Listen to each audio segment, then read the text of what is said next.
So thank you, Professor Dunn, and thank you all for coming here on such an absolutely beautiful day, which I've been told is the way the weather always is in Cambridge, but then I know that even academics sometimes lie. What I'm going to try to do is take you through a visit of what GAVI is doing and then some of the challenges that we're facing, because I want you to have an understanding of both the ambitions of the program and then, given the challenges, where academic communities could help in trying to help us with these problems, because we really are trying to do an extraordinary effort. Let me just start by saying that vaccines are amazing technologies. I'm very passionate for them. And as you probably know, the first organized time for a smallpox vaccine was 1798. But of course, using smallpox as a way to build immunity had gone back to the time of the ancient Egyptians. Vaccine development went rather slowly during this period. And you can see during this later period, it's gone much faster. And if we look at what the slope of the curve is, you can see it's going towards the sky. This is the advantage of science. Now, of course, for us, the amazing thing that happened with diseases by these vaccines, this is data from 2010. You can see from 80 to 2010, a very large increase in population, but you can also see dramatic reduction in diseases. And interestingly, I'll just point out one, on polio, so far this year, there have been 19 cases in the world. So we're getting close to eradication of that particular disease. It shows the power of these and, of course, what science is bringing to the table. So GAVI's mission is quite simple. It's to try to save children's lives and protect people's health by increasing access to immunization in poor countries. And let me say that before GAVI came, the mean time of vaccines to get out to these countries was 15, 20 years, and sometimes never.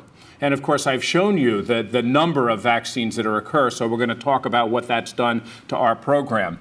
We do this through 4 strategic goals, and as you heard, there's a new strategic plan that I've been implementing. The first is the vaccine goal. I'll talk a lot about that, accelerating uptake and use of underused and new vaccines. The second is health systems goal. That's to help strengthen the system to both influence and increase immunization, but also to be able to roll out other important health interventions as well. Third is to the financing goal, increasing predictability of global financing and sustainability of national financing. And finally, market shaping. This is to work on creating a healthy vaccine market. So it's not just reduced prices, which of course is critical, but also having supply security and making sure that quality remains in vaccines. So I'll talk about all 4 of these goals. Now, if we look at where we are at about 2010, a lot of the diseases that used to exist now have been dealt with by vaccines and interventions. But if you look at child deaths in 1 to 59 months, you can see that pneumonia, diarrhea, and then a few other vaccine-preventable diseases account for at least a very large percentage, close to half of the deaths that are left. And so these are the things that we're targeting today with vaccines. And in particular, we've had a real push on pneumonia, diarrhea, and meningitis. Now, when GAVI first started, it was really focused on hepatitis B, which is the first cancer vaccine. I'll come back to cancer vaccines at the end. But since then, we've added more antigens, and you can see there's been an acceleration of the work that we're trying to do as well. I'm only going to touch on a couple of these as examples, but in question and answers afterwards, I'd be delighted to go into detail on any of these. Now, the way GAVI works is we work in the poorest 73 countries. We work based upon gross national income. So if you're below $1,550, you're GAVI eligible. If you're above, you're not. That number is adjusted based on inflation. And obviously, a key point here is that countries may have that income level, but some of those countries are doing well with their money and dispersing it, and then there are obviously countries that are wealthier that have very poor populations, and we can come back to talk about that. But this is our goal, is to deal with them, and this map shows you the type and value of support over the first 12 years of GAVI, and you can see what the geographical distribution is, and this will be important as we look at some of the other programs. This is looking at pneumococcal vaccine. It's a really exciting program because when the pneumococcal vaccine 13 strain, there are 81 serogroups of pneumococcus, came out in the U.S., it was only about a year and a half later before it rolled into the developing world. That's what we want. We want that type of timeline, ideally introduction in the North and South at the same time. So I'll talk a little bit of how this program did because it took innovative financing to make it happen. But one of the critical issues is, what do we know about disease burden in these places? What do we know about the different serogroups of the bacteria that is being circulated? And so we also support a WHO network, and you can see that although there are some other areas, the orange colors are the ones that are GAVI countries, and you can see that most of the network is going on in those places. And this is going to be very important because we're conducting an extraordinary experiment right now by rolling these vaccines out across the world at such an unprecedented pace. What does this do to the infectious disease burden? How does it change the dynamics? And of course, from my perspective, the key issue here is how do we create a generation of children that are healthy? Not just one disease or another disease, but how do children go through their childhood without infection after infection after infection? How does that affect their families, who of course then won't be paying out of pocket for health care, won't be missing work? How do they do in school by having stronger nutrition, better immune systems, et cetera, et cetera? So a lot of complicated agendas there. But this is an example of this slide was supposed to build, and I hope some of the other slides build on this. But it was interesting. In 2010, you can see what the curve was. This is a research site in Kalifi, a site that did malaria research mostly, but we got them engaged in pneumococcal disease, and this is so very careful active surveillance. You can see in 2010 what the curve looked like. January 2011, pneumococcal vaccine was introduced into the community. You can see the blunting of the curve there, and you can see by 2012 the dramatic effect that occurred. Now, we don't have a good enough surveillance system to see this across all the countries we work, but everywhere we look, we see these types of effects, which, of course, will dramatically affect MDG4 going forward and is important given the role that I showed you that pneumonia plays in infections and deaths in children. Now, this is 2013, and if I tell you that in the first 12 years of the GAVI Alliance, we distributed 1 billion doses of vaccine, more or less, and we launched about 150 launches of vaccines. In 2013 alone, we are distributing about a little bit more than 500 million doses and launching somewhere between 47 and 60 launches. So we also are in the process of massively scaling up our effort at a time when there's less than 1,000 days left for the MDGs. And the idea is to try to get these vaccines out as fast as possible in places that can do it. And you can see here the range of different countries that are engaged with this, and obviously the size of the bubbles relate to the size of the population. So these are major rollouts in countries that have weak systems. And just to give you an example of some of the countries we've worked in recently, we've launched in North Korea. I'll explain about the co-financing mechanism. Last week, we launched pentavalent vaccine in Somalia, and you know some of the problems that are there, in Yemen, in Myanmar, in lots of very, very challenging places. Now, one of the most exciting things that has happened, and for all of you that study infectious disease epidemiology, there's a belt of a so-called meningitis belt that extends across Africa from the west to the east. And periodically they have outbreaks of meningitis that are devastating to the community, that really kind of stop life there and cause a lot of morbidity and mortality. We worked with a set of partners to create a new vaccine just for the one type, the one serogroup of meningitis that caused these periodic epidemics. That vaccine, 50 cents a dose, made by a company in India. And over the course of 2 years, we vaccinated 100 million people. We're continuing now to try to vaccinate to take that to scale.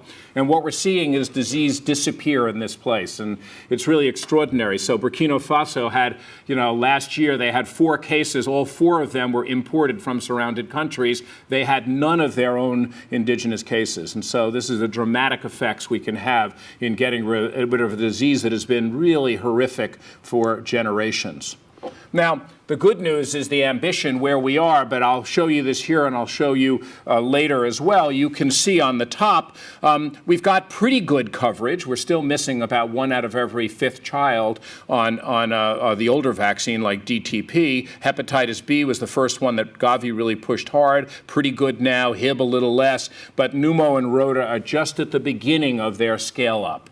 And that's going to be the challenge over the next period of time, is to get coverage levels up, basically universal. So I want to talk about another new vaccine. This is the second cancer vaccine that's being rolled out.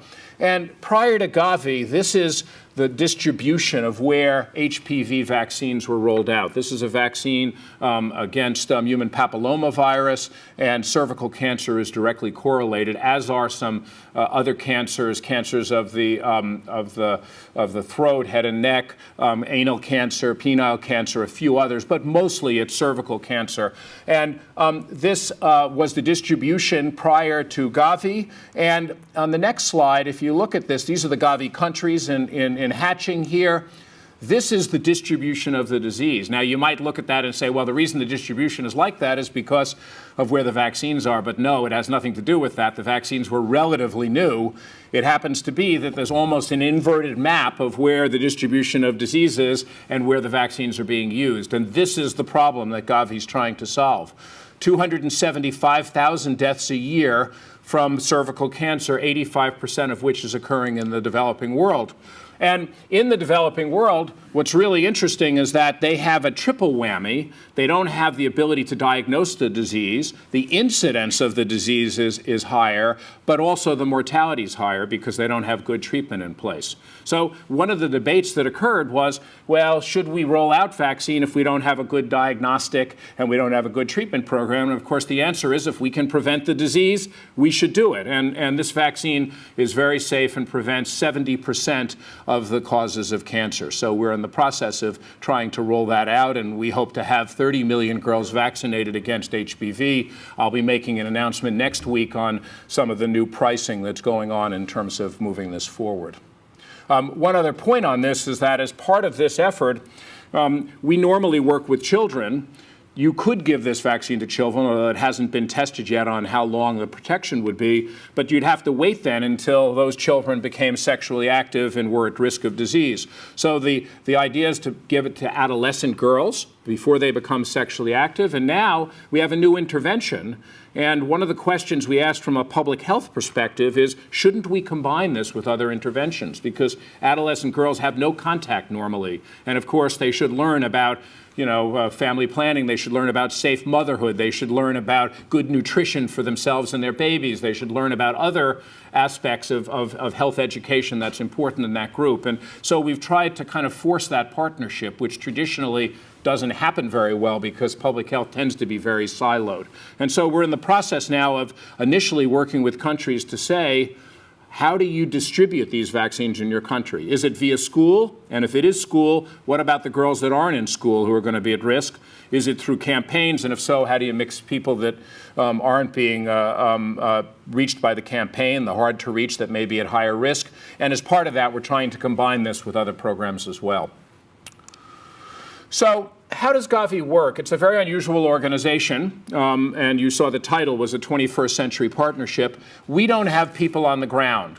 We have a small staff in Geneva and in a little teeny office in Washington, and that's it. We work with UNICEF, we work with the World Health Organization, the bank, the Gates Foundation, civil society organizations, a range of other partners. But of course, the most important are the governments themselves who are trying to strengthen their programs in country. With that, we have a very interesting governance mechanism.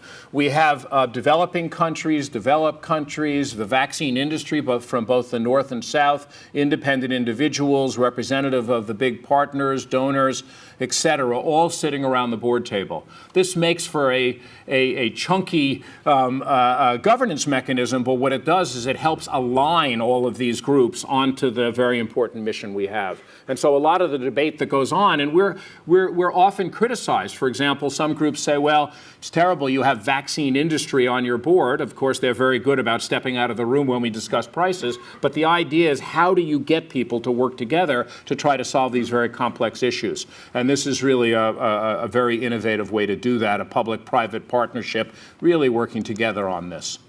Now, in terms of innovative partnerships, we're really resetting a lot of things. So first of all, the way we think of development. We bring private industry in everything we do, and I'm going to show you some examples of that. It really is the best of the public and private sector. We also, in terms of doing development, we're actively involved in market shaping. We use innovative financing mechanism, capital markets, et cetera. I'll show you that. We've changed this issue of the donor-recipient model, and this is important because we need to build ownership. We need the ministries of finance engaged. We need sustainability, and so we require co-financing, and I'll explain that. And we're also trying to figure out the best way to catalyze introduction of new technologies, and I've given you the example of HPV vaccine. So here's how the co-financing policy works. So if you're a poor country, you are asked to make a contribution, 20 cents for every dose of vaccine in hard currency. So even North Korea made that payment. And with that, you're paying, and the Minister of Finance then has a bill and has to create a line item, which is very important. As countries get wealthier, they enter the intermediate phase, their co-financing increases 15% a year, which, as you can see, is a relatively small amount. And then when they enter the graduating phase, they go up over 5 years, all the way up to the vaccine price. And you can see our hope is during this period that vaccine prices have dropped, and they have, and I'll show you that. So everybody has to play this game, and it's very important to get buy-in from the country. Now, if you ask the question, can very poor countries pay for these vaccines? The answer is, of course not. And on the top here, forget about all the other numbers, low-income countries would have to spend about 6% of their total health budget to buy these vaccines. And that's clearly, I think it's a cost-effective investment, but it's probably too much. But by the time you graduate and your economy's grown, it becomes less than 1%. On average, it's 0.6%. So at that point, we think that countries have adequate fiscal space. Now, it doesn't mean that they want to spend their money on it. So there's still a political will question. And of course, this is the most cost-effective intervention. But they have the adequate finance, and at that point, they can graduate. And we're now debating how much extra help do we want to give them? How much should we support them? For how long? They get to keep GAVI prices for a while, which is very helpful. But how long should that be? And should there only be gradual increase in prices, or at some point should they be thrown open to the market? What do we want to do about that? So for all of those that don't know the theory of Ramsey pricing, I'll just throw it out. This is an economic theory, but it's very important for what we're trying to do. And if you keep your eye over here on the cost of goods of what the vaccine actually costs, you can see that in the old model, which most companies have done, they want a low-volume, high-price model where they make a lot of money on doing that. But what we know from Ramsey pricing is that if they were to serve these other markets, a couple of things happen. One is their cost of good price goes down because they're now making much larger volumes. They have much better technology. They've improved their production capabilities. So they're making more money in their primary market, but they're also making a little bit of money in the middle income and a little teeny bit of money in low income. So it's a good business deal for them with scaling. Of course, what this also does is it means there's access of the products across the full range of countries. So what we're trying to do is change the way the pharmaceutical industry thinks of the world and to create these type of price tiers, which would dynamically change everything.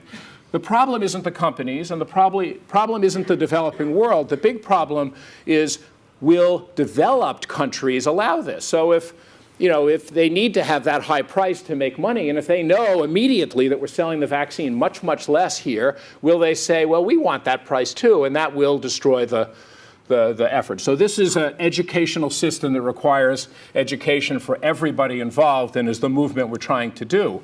Now, why can we do this? Well, this is the global birth cohort, and because of the fact that births are much more common and the number of children born in developing countries is much higher than in heavily industrialized countries, our birth cohort is more than 60% of the world's birth cohort. So I think one of the most important things Gavi has done, when I started working in the vaccine industry and in companies, you would talk to people, because I'm passionate about the developing world, and they would talk to you about, the US, Europe, Japan, and then they would say ROW, the rest of the world. That was what they thought of. And it was a market that, they couldn't guarantee prices, they didn't know what the orders were going to be, they couldn't make any money. And what we've really changed now is every company in the vaccine space thinks about this, because we're doing it, we're taking it out, and they understand not only can they drive the price down and make larger volumes for their own markets, but also these countries are growing. Where's the growth today? It's not in the industrialized countries, it's in developing countries. They want to be there. So this allows them to engage there, and this is a very important part of what we've done. Now, have we been successful in driving prices down? These are 3 examples of what prices would be, albeit in purple in the US market, which we all know is the most expensive. But you can see the dramatic reductions we've seen in prices. And we announced, for example, on our pentavalent vaccine, all the way to your left there, we announced a manufacturer in India doing a price of $1.19. So that's about half of the average price just last week. And so this is a very, very successful program that's occurring. And to do this, we not only have to work with companies, but we also have to increase the suppliers. And you can see here in 2001 the distribution of suppliers, and you can see what's happened since then. So we've brought a lot more manufacturers in, a lot of healthy competition, a lot of companies that have different price points to engage in this, which is really a big deal in terms of doing it. Now, I've showed you different types of innovation. This is one of the most important innovations that we've worked on. How do you use financial markets differently? And there's 3 examples of that. The first is IFM. This was started really by Gordon Brown, but then a range of groups got engaged in this. And this is converting. Governments make commitments over a long period of time, as long as 15 to 20 years, and then with those commitments, we're able to turn to the capital markets and monetize those commitments. So we can bring the money up front, in the middle, or later, and it gives stability of finance. And this has been a really powerful mechanism for Gavi. It's raised over $3.5 billion. Advanced market commitment. How did we do that pneumococcal vaccine so quick? We went out to the companies and said, your current vaccine doesn't meet the needs of our developing countries. It doesn't have the right strains in it. If you will make the following target product profile, we will not only buy those vaccines, but we'll give you some money for your shareholders. We'll give you a top-up for your shareholders to make up for the fact that it's going right in the developing world. But to do that, you have to guarantee a low price for these countries at the end of this cycle. And so that's how we were able to get them in right away and drop the price so much. And lastly, a matching fund that David Cameron started, but Bill Gates is now supporting, to bring companies in to bring their technologies to help us with some of the problems I'm going to show you. So just to mention the health system stuff, I'm not going to go into great detail. We started with injection safety, audit-disabled syringes.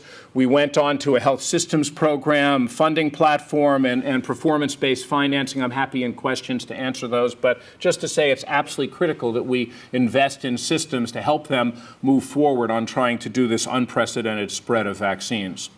But new technologies is absolutely critical, and come back to some of the ways that universities can work on these problems. Over here is a vaccine vial monitor. We have this problem. Vaccines need to be in the cold chain. They need to be kept between 2 and 8 degrees. How do we do that in these very far-flung countries? Well, this is an amazing technology. This vial monitor will change color based upon the storage characteristics, and you train the health workers to look at that. If it's changed color and therefore it tells you the vaccine has been stored poorly, you throw the vaccine away. This is an auto-disabled syringe, and then we're now working on trying to use some of the IT that I'll show you in a minute. So, impressive, lots of stuff happening, but what are the real challenges? So first of all, 22 million children are unimmunized, and you can see a lot of them in our countries. How do we reach those children? How do we get out to that 5th child who's often not standing with the other 4? This is a huge problem for us, and you can see where they are. And one of the wildest things is that India is the place where the largest number are, and of course India is the place that supplies now most of the vaccines in the world. So this is a policy agenda. How do you get the Indian government to engage in this? And one of the problems has been there's academics in India who are arguing there's no data in India for vaccines. We don't think we need these vaccines, and an anti-vaccine movement that's coming out of the university sector. So how do we counter that with strong intellectual arguments in the era of the internet when you can't recall articles and do things? So this is a big problem. In terms of wealth quintiles, this is something that happens around the world, as you could expect. In the highest wealth quintiles, you're having high coverage, and the lowest, not so good coverage. How do we turn that on its head? Obviously, we're never going to get it perfect, but our goal is to try to have the differentials between the highest and lowest to be as low as possible. Data is a massive challenge. I don't have time to go through all the data of the story of Ethiopia. I could use 10 other countries. But the official country estimate, as you can see on the top, was 87%. The best household survey estimate, this is going around and actually doing a proper epidemiologic analysis, was 37%. So which is it? That's not a, this is not a rounding error, And the problem is, if you're now supplying vaccines to Ethiopia, do we give them enough for 87% of the kids or for 31? So, there was a lot of battles going on. Recently, there's been another survey that suggests it's in the middle, and they've kind of divided that. But what we need is truth here. So how do we change our surveillance systems to get that kind of truth? And it's not only an issue on numerator, it's an issue on denominator. So having better vital registration, using satellite imagery, small analysis of household surveys, and then how do we use biomarker technology and triangulation to create better surveillance tools so that we can understand what's going on? And it isn't only for immunization, it's for voter registration, it's for taxes. Lots of other groups want to have good data. So how do we figure out how to work with them in parallel? One of our biggest initiatives right now is in the vaccine supply chain. Today, we still use handwritten logs. We don't know where all these vaccines are, and they're expensive, and there's a lot of them, I've told you already. So how do we create a system that allows us to track these?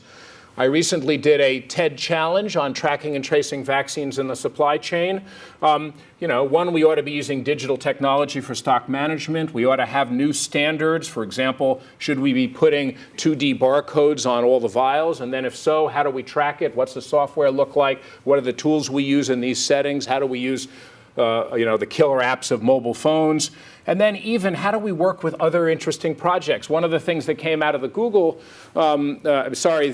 TED discussion was Geo Caching, which I don't know how many people in the audience know. I didn't know, but is a game that people play where they track little discs around the world. And you can go to any country in the world on the website and you see in Chad, here's these 5 discs, and you pick them up and you identify it and you take them somewhere else, all done in open source software and all done as a volunteer basis. So if they can do that around the world with these things, how can we not do this with vaccines? So these are some of the examples of problems we're trying to solve. So what's coming next? There are going to be new vaccines. Right now, we're talking about inactivated polio vaccine as a way to end polio forever. How are we going to get it out? The current ambition is to get it into 140 countries in 18 months. I think virtually impossible, but what's that going to look like and how do we deal with that? There's a good cholera vaccine now. Do we use it as a routine? Do we use it in outbreaks? What's the role of that versus water and sanitation? A malaria vaccine, I'll show you some data on that in a second. A dengue vaccine, we recently had a dengue vaccine that in its phase 3 trial had protection against 3 of the 4 strains, but not the 4th. So what's going to happen with that, we don't know. And others, obviously, are going to appear. Of course, the big vaccines are TB, malaria, and HIV. I'll mention the HIV vaccine. The TB vaccine has a problem of not having good animal models. And so these vaccines, you kind of have to design them and then take them into humans and hope that you can get an answer. And that makes it very difficult as opposed to having an animal model. And then lastly, cancer vaccines. And I think, I'll come back to that in a second. So this is where we are in malaria vaccine. We have a vaccine now that has been tested by GSK, RTSS. You can see that the protection efficacy rates were pretty good. And this is in the context of bed net usage. So it's really, with other technologies there. So this is a big deal in terms of first episode severe malaria as well. However, when they tested it in infants to go in the infant immunization schedule, you can see dramatic reduction in efficacy rates. And the question that now is being asked are really two. One is, what's the duration of protection? Because if you had a vaccine that gave some protection, lasted for a long time, that might be valuable. But if it's a very short protection, then you'd have to give it regularly and it's not as valuable. The second question is, it looked like some of the data, it wasn't set up to be analyzed this way, but it looked like some of the data might suggest that it had different efficacy in very high transmission areas versus light transmission areas. And so these are going to be answered soon. But is this a vaccine we're going to roll out? And if so, what does it look like and with what else? And, well, this slide kind of got messed up, so I apologize. It was just to make a point. I spent 15 years of my life doing HIV vaccine research. And one of the really interesting things we learned was that there are things that like broadly neutralizing antibodies for HIV. So now we're doing retrovaccinology to go from the antigens back to vaccines. One of the interesting effects that happened was the same technology was used against flu. We now have broadly neutralizing antibodies against flu that are being commercialized. And God forbid one of you was in a flu epidemic and got an overwhelming flu, and it wasn't sensitive to our antivirals. These new flu antibodies are probably going to be able to make the difference between life and death, which is still a real issue for us today with viral pneumonias. So watch this space. We will have an HIV vaccine, and again, I'm happy to talk about it at the end. I've already mentioned 2 cancer vaccines, hepatitis B and human papillomavirus, but we have to realize that there are a lot of other agents that cause cancer that are known. So today, 18% of the cancers in the world are by known infectious agents, but it's about 33% in Africa. So, these are called non-communicable diseases, but in fact, we can have vaccines against them. It's a misnomer. And I suspect over the future, other diseases like type 1 diabetes, like rheumatoid arthritis, other ones are going to turn out to have an infectious cause. And so we have other things that will become vaccine-preventable diseases. I just want to end with one last point in terms of our ambitions. So this is a history of immunization. And prior to 1974, in the developing world, probably less than 5% of children were being immunized. And so there was a big push to try to get this happening with the 6 vaccines that were part of the original EPI program. And DPT-3 coverage is the coverage we've used since then to measure this. And you can see that that's done well. There was a push here. Universal Child Immunization Task Force for Child Survival led to that initial peak. There was a drop-off after Jim Grant let his foot off the accelerator. But then the Millennium Developments occurred, and GAVI was born. And you can see, though, I put up here some of the new vaccines that appeared. And now the vaccines that are being brought by GAVI, hepatitis B, Haemophilus influenza type B, and you can see those became pentavalent. And then pneumococcal and rotavirus. I showed you the low coverage today, but now we're moving up, and that's what the projection looks like. So today, this is where the world is, and these are the biggest killers of children. But what do we think about? We still think about DPT-3 as the measure of vaccines. It's archaic. Only 33 countries still use DPT-3. So one of the things we're arguing is for a new post-2015 indicator for one of the Millennium Development Goals. Not a goal, but an indicator, and that would be a fully immunized child. So what % of children are getting all the vaccines they need? And we don't look at this way. We don't even have a way to measure it because we look at cross-sectional, what are the antigens? But we've done some modeling, and we think today only about 5% of kids in the world are fully immunized. So this would be a really ambitious goal. How do we push a global reset for immunization and try to drive that forward? And by 2015, we'll think we'll be at 10%, maybe 50% by 2030, but could we do better? I leave you with the thought of what that type of ambitious program would look like. So with that, I'll stop. I'm happy to answer any questions. I know we have another talk as well, but I hope I at least got you interested in some of the stuff we're doing and saw some of the challenges that are in front of us that groups like you can help solve. So thank you very much.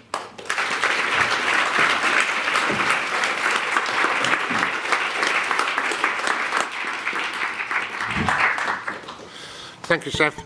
That was an excellent exposition of the really fantastic work and important work that GAVI is doing. And what we at Cambridge want to know is how we can make a contribution, how we can be involved, and what have we got to give, really, to help this process.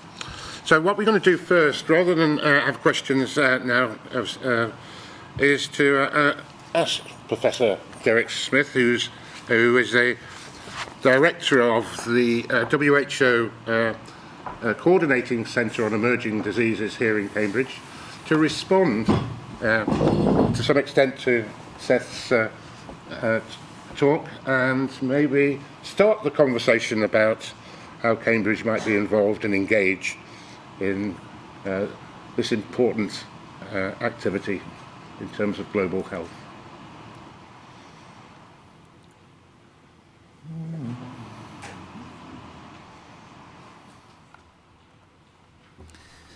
Thanks very much, David. What a fabulous talk and what fabulous mission from GAVI. Our Vice-Chancellor gave a talk 2 weeks ago in Australia, and he imagined the difficulties of a Minister of Health in a low-income country and asked the question, should and can a university such as Cambridge University help that Minister of Health?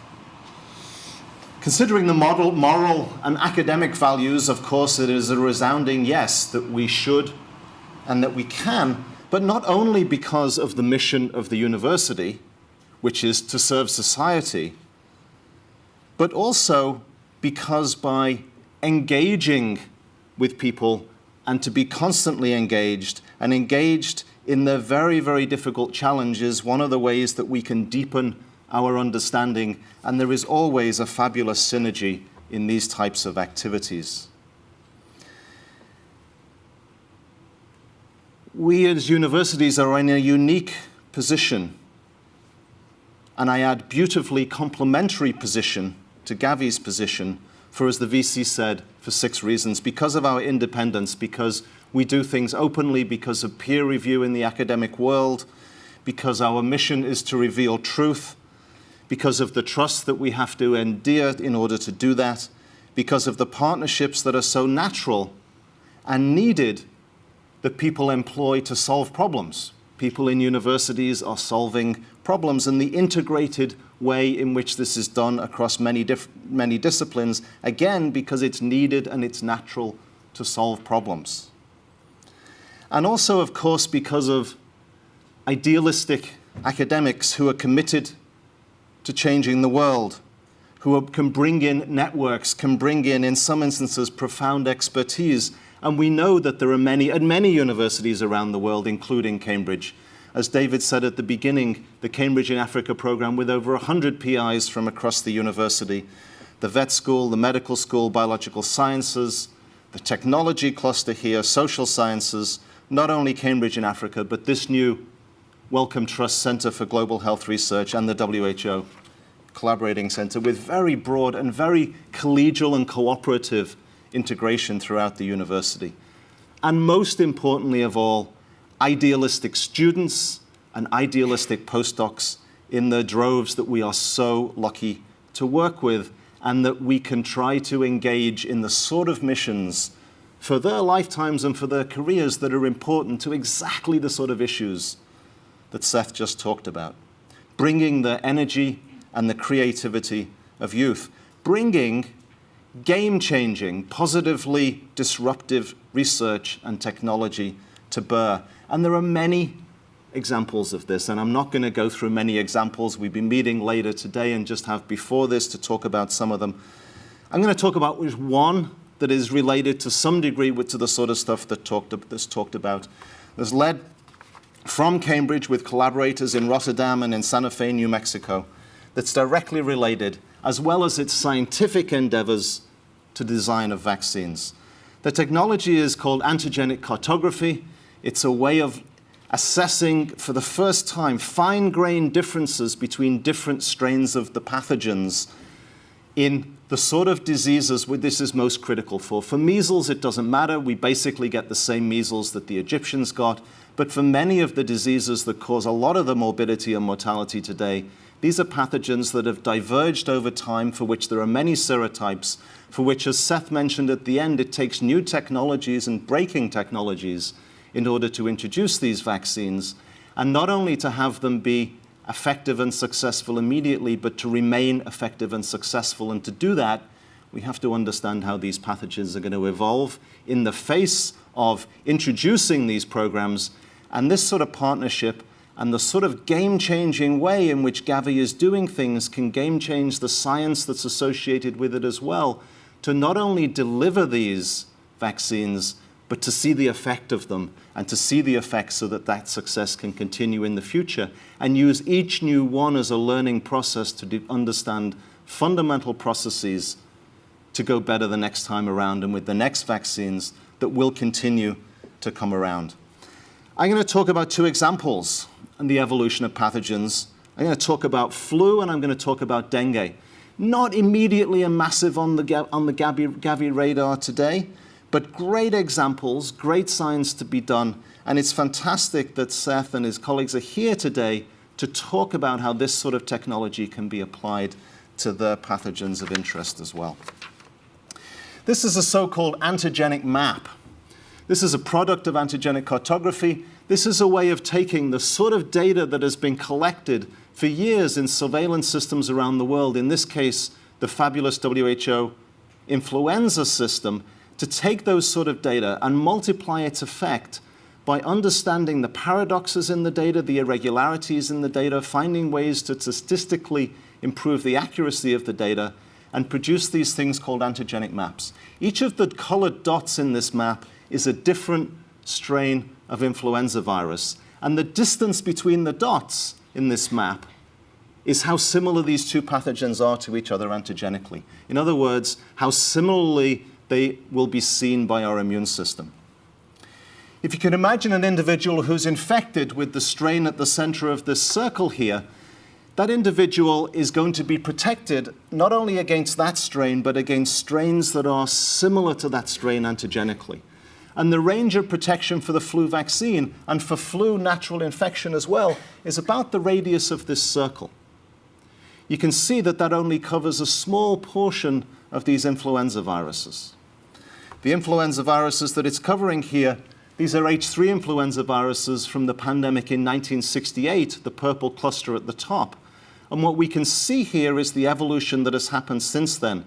The next blue cluster evolved 4 years after that first cluster. You can see that the previous vaccine would be barely protective, a little bit, but really not very much protective against where those strains evolved. Those strains evolved in the case of flu because of immunity in the population. And that process proceeded over time. The numbers in here indicate the year when that cluster first appeared. And every time there was a new cluster, the vaccine had to be updated. This work was published in 2004, and within 2 weeks of this work being published, because there were connections into the WHO center, into the WHO collaborating centers in this network, this work began to be integrated into the World Health Organization vaccine strain selection process, using data 100 times more data, actually 1,000 times more data that was in that antigenic map that I showed you, from all parts of the world here, from over 100 countries.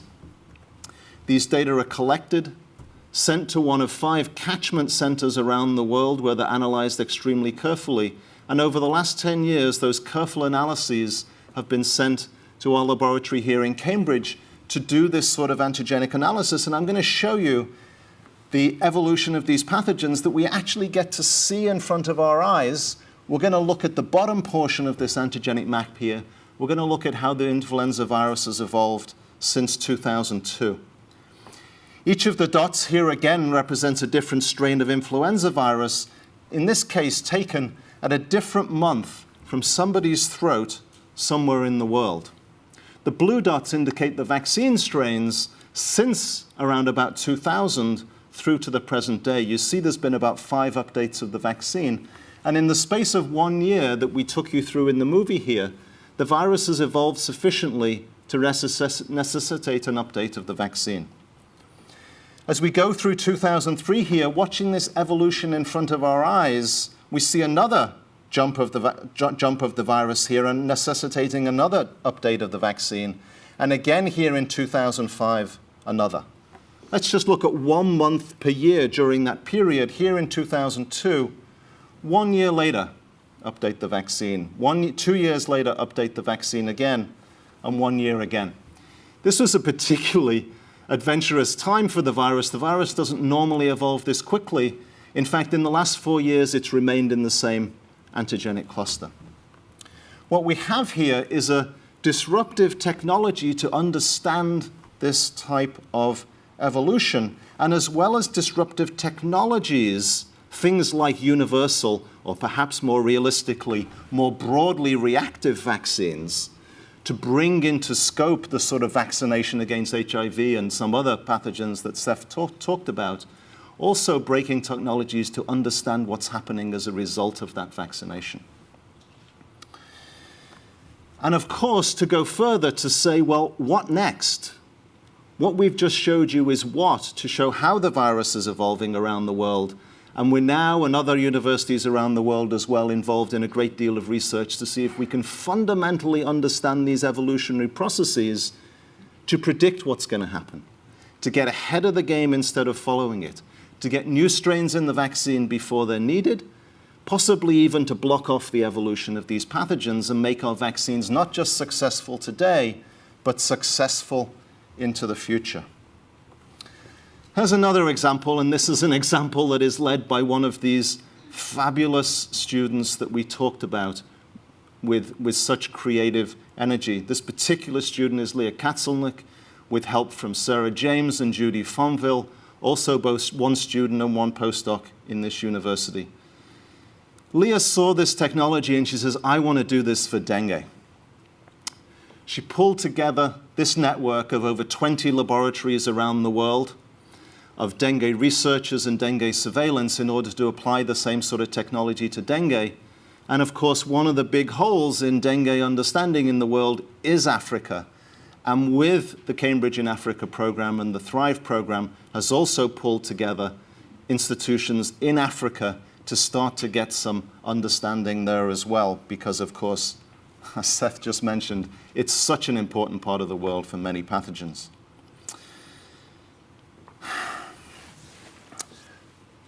The prevailing wisdom in the dengue world is that there are basically 4 serotypes for which there's some antigenic variation within and a fair amount of antigenic variation between, such that basically we can consider dengue as being 4 primary serotypes of pathogens. If that's true and we think about vaccinating against dengue and we're not in the fortunate position of a hugely broadly active or a universal vaccine yet, then we would imagine, and this is the strategy today, to have a vaccine strain against each of these serotypes. What Leah did is to organize a systematic, globally representative study with Gates funding and NIH funding, and now subsequently further Gates funding, to really try to characterize and see what this situation is like. And it's actually very different than the accumulated wisdom. It's like this. There is substantial antigenic variation within the types, and also the amount of variation within the types is of the same order of magnitude as between types. So we can't just think of separate types and leave it there, that this may be critical for antibody-dependent enhancement of disease, and it may be critical as well for vaccination if this is about the range of vaccine coverage where you're getting most of the viruses, but you're not getting them all. And this is also a great example also of the things that Seth mentioned in his talk, because what happens when there is a dengue vaccine and it's rolled out in this sort of way? What happens to the virus? Well, if the vaccine is effective, these strains that are covered by the vaccine, their coverage is going to go down. We're certainly going to see a dip, but what about success into the future? What about some of these variants that are not there? Are they going to come up? And of course, this is not just an issue for dengue. This, as I said, is another exemplar, and many of the pathogens that Seth talked about has exactly this, as he mentioned. You know, if we're thinking about meningococcus A, if we're thinking about HIV, if we're thinking about scrub typhus, if we're thinking about If we're thinking about the rotaviruses, again, what happens? What happens when you go in to the viruses that are not covered? It's also potentially an issue with the human papilloma vaccine as well. As well as this, we want to know how well our vaccines are working and what sort of coverage one is getting and what sort of coverage over time. And this also allows the sort of technology to be able to map out the immunity that's related post-vaccination, both post-infection, post-vaccination, post-boosts. And what we're showing here on the base here of this map of this figure is the same sort of antigenic map as I just showed you. And in the vertical dimension, we're showing the immunity that individuals have against different strains. Because there are different strains out there, some of these vaccines have to be multivalent. And when they do that, there's an issue with getting the same amount of intensity of response to each of the vaccines. There's an issue with, as Seth mentioned, with the malaria. How does that immunity wane over time? What are the issues? This sort of technology allows that. In this particular figure, the red plane that you can see that intercepts what we call the antibody landscape, that blue plane above, is considered for this particular pathogen the range of protection. You can see that this particular individual is going to be protected against these yellow and blue viruses at the end, but not so protected against these green and red ones here. These are just a couple of examples. It's one technology of many that exist in this universities and many other universities as well. And this really is a great opportunity. I think that the fantastic engagement of GAVI with the financial world and creating new models for how this works to make it possible to do this. The engagement with public-private partnerships, the engagement with governments, and the engagements with industry to do the sort of things that you talked about will they allow virus vaccine to be sold at much lower prices in other countries? And what a great opportunity for integration with science, as we talked about before, for not only applying this science, but for really testing this sort of science in the field, in the line of fire, hand in hand with these rollouts so that we can keep these vaccines successful over time. And that's not only on the science side, the technology side as well, as Seth talked about. The sociology side in terms of how to get vaccines delivered in places like India, in places like Pakistan where there are issues, and the sort of breadth that there is at many universities in the world. It really is a time to continue to foment the sort of fabulous changes that GAVI are inducing and that hopefully we can be a part of here as well in Cambridge and throughout the world. Thanks.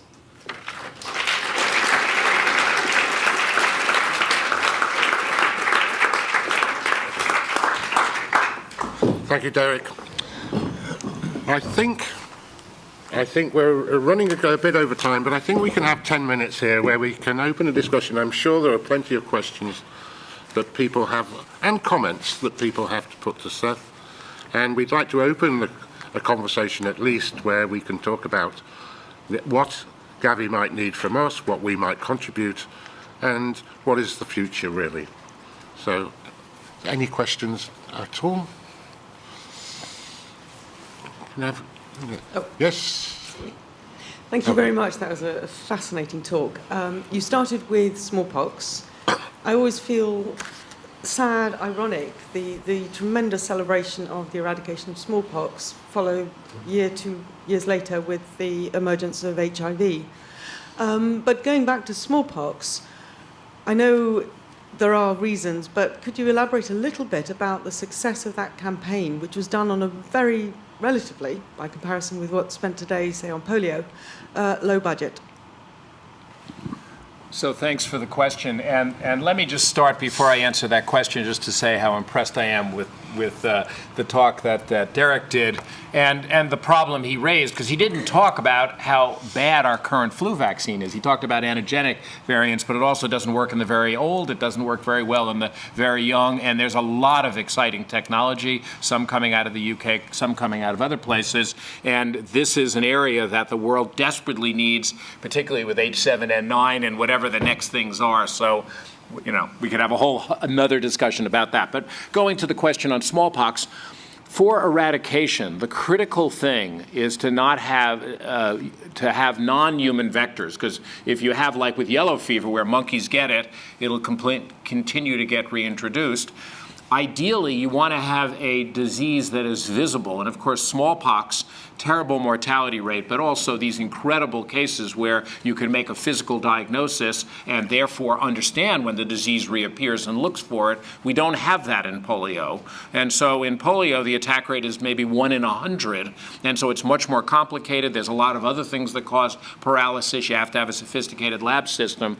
But the other part of this is, don't forget, it took more than 200 years for smallpox to occur. And polio, yes, is over a timeline, but nothing like that in what it's going to take. So in a sense, a much more severe disease, doesn't have the large amount of asymptomatics that you have with polio, the difficulty of needing a lab for diagnosis, et cetera. I certainly believe we will get there, but there are some people that worry about the ability for asymptomatics. And one thing that I'll just point out that was quite disturbing is recently, wild polio virus was found in Egypt. Nobody got sick because their coverage rate was pretty good, but it turned out they were able to use molecular mapping to show that that came from a small village in Pakistan, and it was an immigrant that came, brought it with him, and deposited it there, and it shows the risk that exists and how these new powerful tools can be used and why eradication is so important and powerful, because at the end we want to get rid of it. Was there a question over here? Perhaps you could say your name and your affiliation. My name is Watu Amai. I work at RAND Europe, and I have a question for Seth. I found your discussion about how you work with governments to finance vaccines very interesting.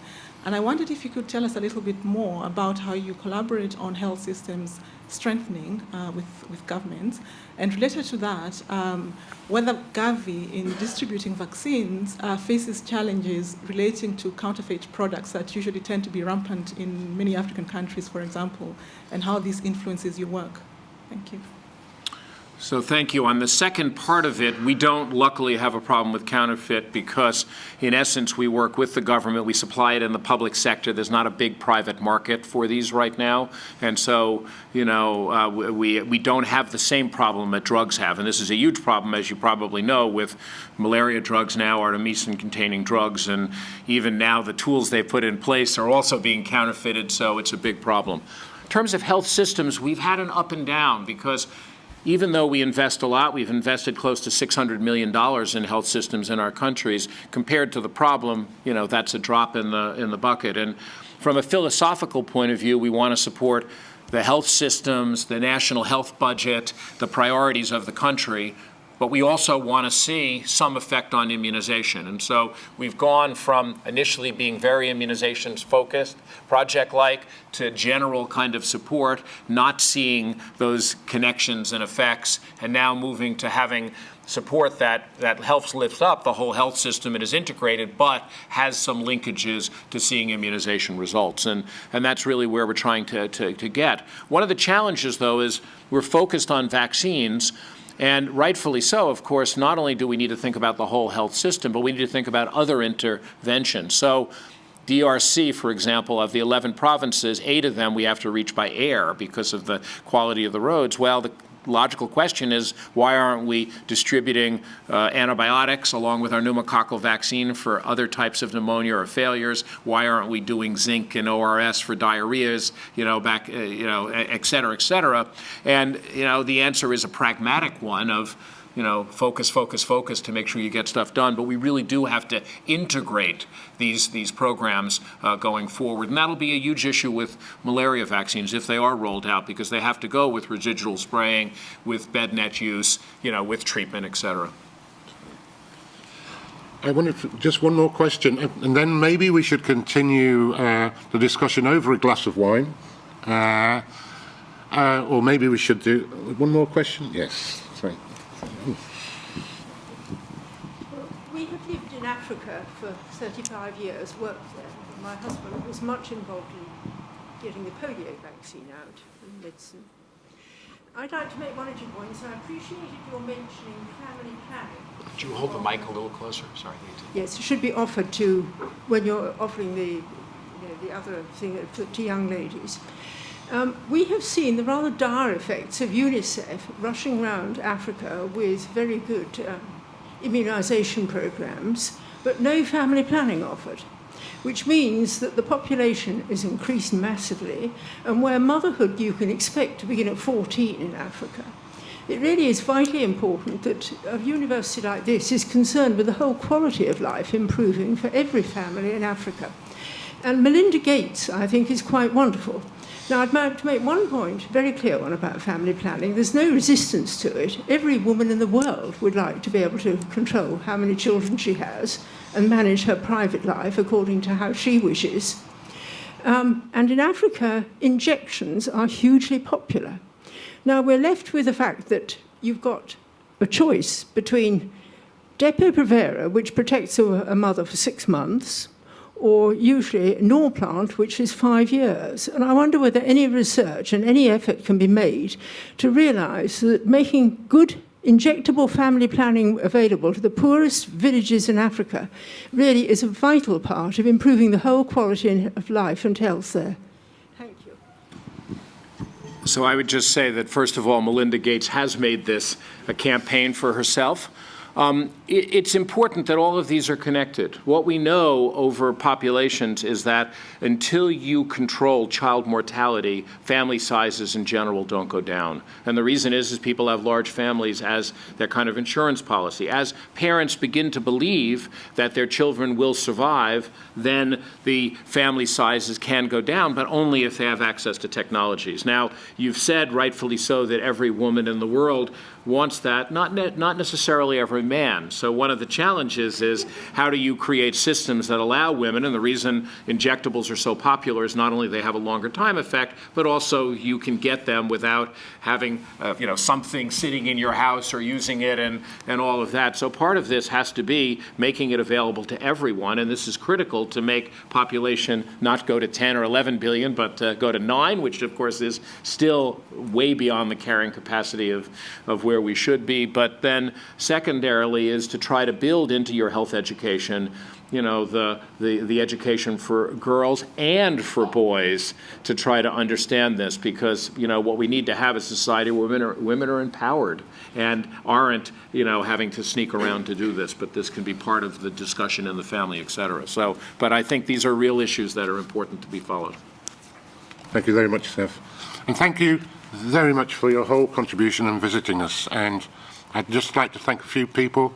I'd like to thank Jennifer Barnes, Pro Vice Chancellor International Strategy, who's hosting this visit on behalf of the Vice Chancellor. And I'd like to thank also Dr. Pauline Esser for doing all the hard work here.